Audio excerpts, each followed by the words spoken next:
مفتی صاحب اگر کوئی حرام کی کمائی سے ہدیہ دے تو کیا وہ لے سکتے ہیں؟ ایسی صورت میں ہم کیا کریں؟ دیکھیں انیس صاحب، حرام کی کمائی سے ہدیہ دینے کی دو تین صورتیں ہوتی ہیں۔ ایک تو یہ کہ ایک شخص ہے جس کی آمدنی حرام اور حلال دونوں، پہلی بات ہے کسی کی آمدنی 100% حرام ہو ایسا مشکل ہوتا ہے۔ ٹھیک۔ مثال کے طور پہ ایک آدمی اگر کہیں ملازمت کرتا ہے، رشوت لیتا ہے، تو جتنی تنخواہ اس کو ملازمت کی ملتی ہے وہ اس قدر حلال ہے، اور باقی جو رشوت لیتا ہے وہ حرام ہے۔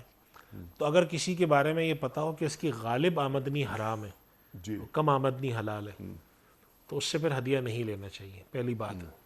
اور اگر آپ کے علم میں نہیں ہے، مخلوط آمدنی حرام حلال دونوں ہو سکتی ہے، تو پھر ہدیہ لینے کی گنجائش ہے۔ یہ تو ہو گئی ایک بات۔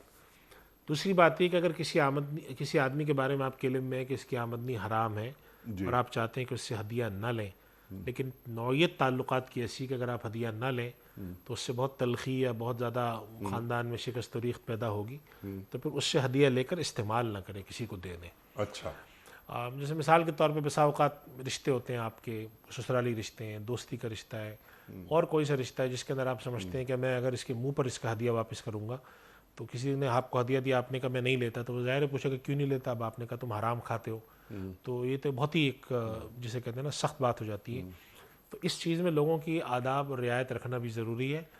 اگر وہ صاحب کو بہت ہی غیر محسوس طریقے سے پیغام چلا جاتا ہے کہ یہ میرا دوست، یہ میرا رشتہ دار مجھ سے ہدیہ یہ لینا اس وجہ سے پسند نہیں کرتا کہ میں فلاں غلط کام کرتا ہوں، تو یہ پیغام جانے میں رسانیت کے ساتھ طریقے سے کوئی حرج نہیں ہے، بلکہ جانا چاہیے۔